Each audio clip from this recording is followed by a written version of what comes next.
सभी को नमस्कार। आज हम धीरू भाई अंबानी जी की कुंडली का अध्ययन कर रहे हैं। इन्होंने रिलायंस ग्रुप स्टार्ट की एक कंपनी और जो बहुत ही बुलंदियों तक पहुंचाई। तो ऐसे इनकी कुंडली में कौन से योग थे जिनकी वजह से इन्होंने इस कंपनी को इतना बड़ा किया और बहुत सारा धन संपत्ति कमाई। इनकी कुंडली धनु लगन की है, जैसे कि स्क्रीन पे आ रखा है। और इनकी कुंडली में ऐसे बहुत सारे योग हैं जो इन्हें धनवान बना रहे हैं और बहुत प्रसिद्ध कर रहे हैं। तो इनकी कुंडली के आज हम योग अध्ययन करने वाले हैं। मैं तो चाहूँगा आप सभी ये योग अपनी कुंडली पे भी लगाएं। यदि इनमें से एक योग भी आपकी कुंडली में लगता है तो भविष्य में अवश्य ही आप धनवान बनने वाले हैं। तो चलिए डिस्कस करते हैं। तो इनकी कुंडली धनु लगन की है और धनु जो राशि है हमारी, ये काल पुरुष की सबसे ज्यादा ज्ञानवान राशि है। काल पुरुष ने जो इसका चिन्ह दिया है ऊपर ब्रह्मांड में, वो एक धनुर्धारी का दिया है, जो एक धनुष बाण हाथ में लिए बिल्कुल फोकस है।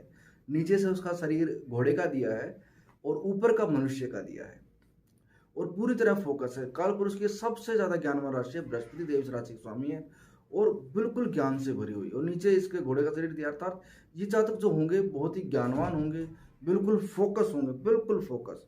और इनमें ऊर्जा बहुत होती है, बड़े रूपदार होंगे। ये अपने कार्य को ये बड़ी मेहनत से करेंगे, पूरी लगन से करेंगे, शिद्दत से करेंगे और पूरा करके ही मानते हैं।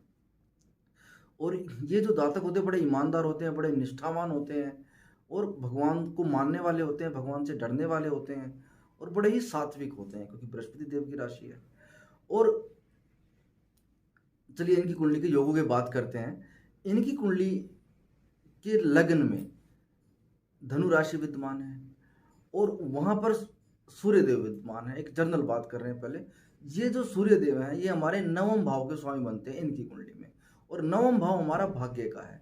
तो भाग्येश सूर्य देव आकर बैठ गए लग्न में, धनु राशि में, अपने मित्र राशि में। और जो कि धनु राशि अग्नि तत्व राशि और सूर्य भी अग्नि तत्व है। यहाँ पे आकर सूर्य लग्न में आकर धनु राशि में आकर काफी बलवान है, जो कि ये खुद अकेले प्रसिद्धि दे रहे हैं और जातक को गवर्नमेंट से, सरकार से हेल्प दिला रहे हैं, लाभ बता रहे हैं, उनसे उन्हें सहायता प्राप्त होगी। अब आगे बात करते हैं।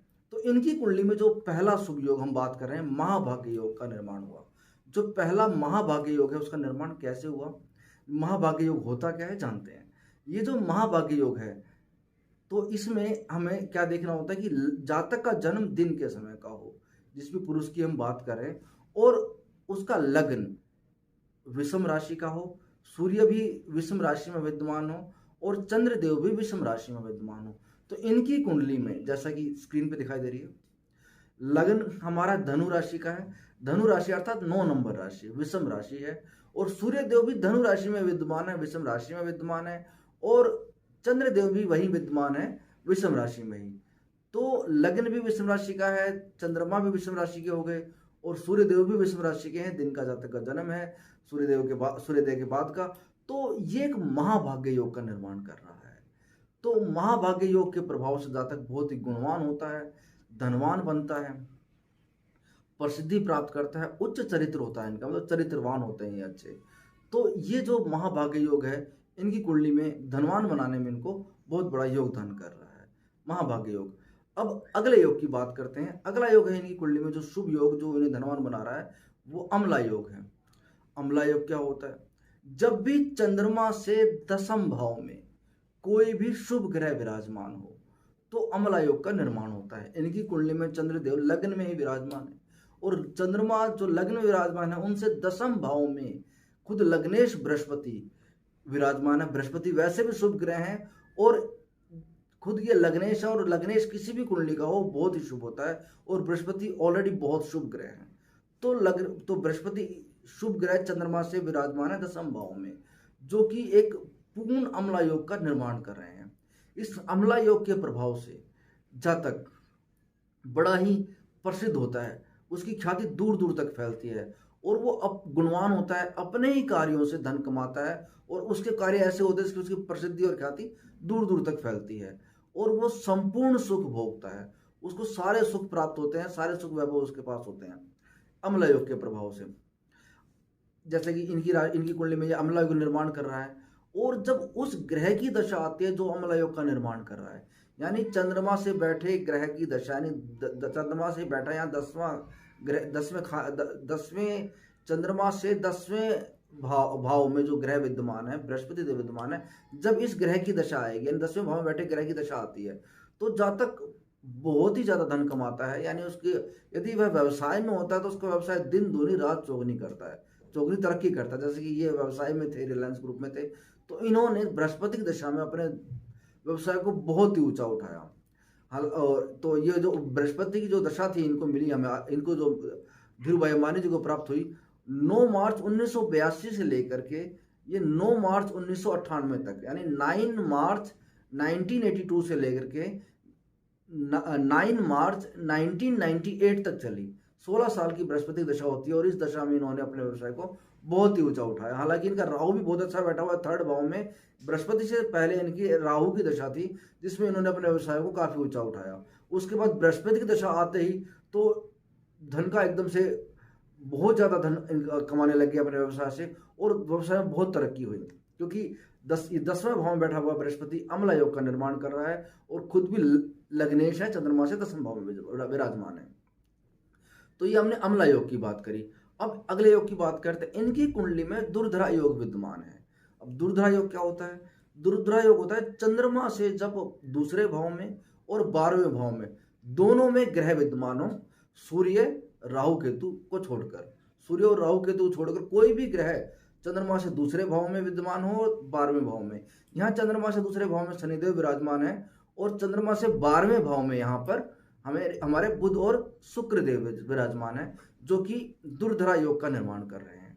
दुर्धरा योग में जन्मा जातक बहुत ही योग्य होता है और ये लग्न में बन रहा है, बहुत ही योग्य होता है, बहुत ही गुणवान होता है, दृढ़ निश्चयी होता है, यानी जिस काम को हाथ में ले लेता है उसे पूरा करके छोड़ता है और अपने कार्यों से धन संपत्ति कमाता है और प्रसिद्धि प्राप्त करता है। यानी ऐसे कार्य करेगा जिसकी वजह से वह धन संपत्ति कमाएगा और खूब प्रसिद्धि प्राप्त करेगा, धनवान बनेगा। तो दुर्धरा योग भी इनको धनवान बना रहा है। अगले योग की बात करते हैं। इनकी कुंडली में अगला योग है धेनु योग। धेनु योग कैसे बनता है? जब धनेश अपनी ही राशि में बैठा हो और उसको शुभ ग्रह देख ले तो धेनु योग का निर्माण होता है, या फिर धन भाव में कोई और शुभ ग्रह बैठा हो, धनेश कहीं केंद्र में हो और कोई शुभ ग्रह उसको देख ले, तब भी धनु योग का निर्माण होता है। इनकी कुंडली में क्या है कि धनेश शनिदेव दूसरे भाव के जो स्वामी है, दूसरा भाव हमारा धन भाव है, तो धनेश शनिदेव अपने ही भाव में विराजमान है, अपने ही घर दूसरे घर में विराजमान है और केंद्र में 10वें भाव में बैठकर बृहस्पति, शुभ ग्रह बृहस्पति है, लग्नेश है तो बहुत ही शुभ है। तो लग्नेश बृहस्पति 10वें भाव में बैठकर 5वीं दृष्टि से शनिदेव जी को देख रहे हैं। यानी कि बृहस्पति देव की को 3 दृष्टियां प्राप्त हुई हैं, संपूर्ण 3 दृष्टियां हैं, 5वीं, 7वीं और 9वीं। तो बृहस्पति देव पूर्ण दृष्टि से 5वीं दृष्टि से शनिदेव को देख रहे हैं, धनेश शनिदेव को। तो ये धेनु योग का निर्माण हो रहा है और जो ये बता रहा है कि यह जातक साधारण परिवार में जन्म लेकर भी बहुत ही ज्यादा धन संपत्ति इकट्ठा करेंगे और धनवान बनने वाले हैं और बहुत ही धनवान बनेंगे धेनु योग के प्रभाव से। अगले योग की बात करते हैं। इनकी कुंडली में लग्न से 12वें भाव में शुक्रदेव विराजमान है, सूर्य से 12वें भाव में शुक्रदेव विराजमान है और चंद्रमा से भी 12वें भाव में शुक्रदेव विराजमान है, क्योंकि लग्न में ही सूर्य और चंद्रमा विराजमान है। हमारी सुदर्शन पद्धति होती है हमारे ज्योतिष में, जिसमें जिस समय जातक पैदा होता है उस समय जो लग्न उदय होता है वह लग्न बनता है। जिस समय जातक पैदा होता है उस समय सूर्यदेव पूर्व दिशा में जो भी राशि उदय हो रही होती है वह लग्न बनती है।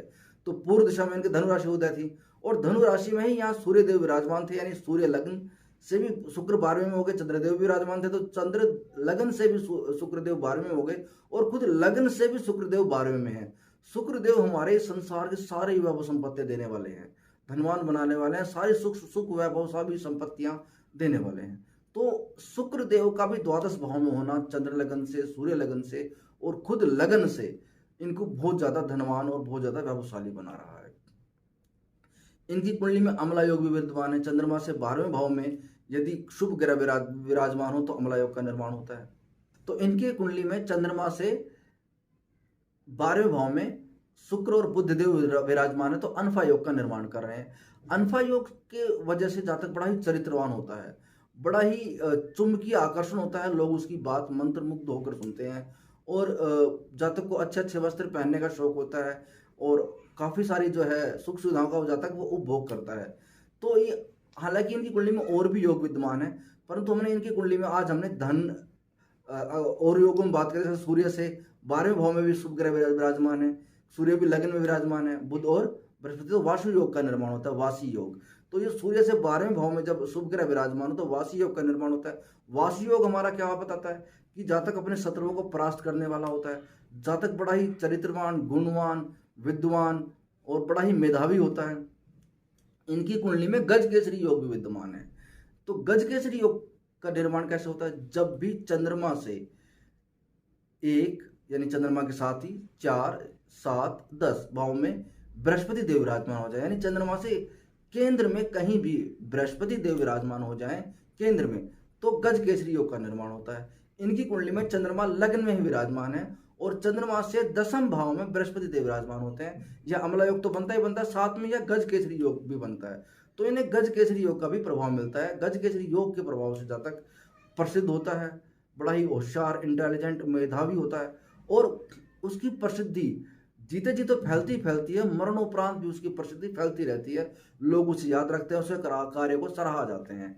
इनकी मृत्यु 2002 में हुई थी और हम आज लगभग 19 साल बाद भी इनकी ये वीडियो बना रहा हूँ, मैं आप लोगों को बता रहा हूँ, तो इनकी प्रसिद्धि कितनी फैल रही है। तो ये इस गज केसरी योग का ही प्रभाव है। तो मैंने आपको बहुत सारे इनकी कुंडली के काफ़ी अच्छे योग बताए। इनकी कुंडली में एक अशुभ योग भी बन रहा है, वेशी योग, कि सूर्य से दूसरे भाव में शनिदेव विराजमान है। इसकी वजह से कुछ परेशानियां भी आई, जीवन में कष्ट भी आए। लेकिन क्या है कि इतने सारे शुभ योग हैं, एक अशुभ योग होने से कोई फर्क नहीं पड़ता, वो बस ना के बराबर रह गया। इतने सारे अशुभ योग हैं, इतने सारे शुभ योग हैं इनकी कुंडली में, उसकी वजह से ये कितने धनवान बने। तो आप लोग भी इन योगों को लगाएं, इनमें से अवश्य कोई ना कोई योग आप लोगों की कुंडली में भी बन रहा होगा और आप भी निश्चित ही धनवान बनेंगे। इसी शुभकामना के साथ आज के लिए इतना ही। मेरी यह वीडियो अच्छी लगी हो तो चैनल को सब्सक्राइब करें, लाइक करें, बेल आइकन को दबाएं। सभी को बहुत बहुत धन्यवाद। नमस्कार।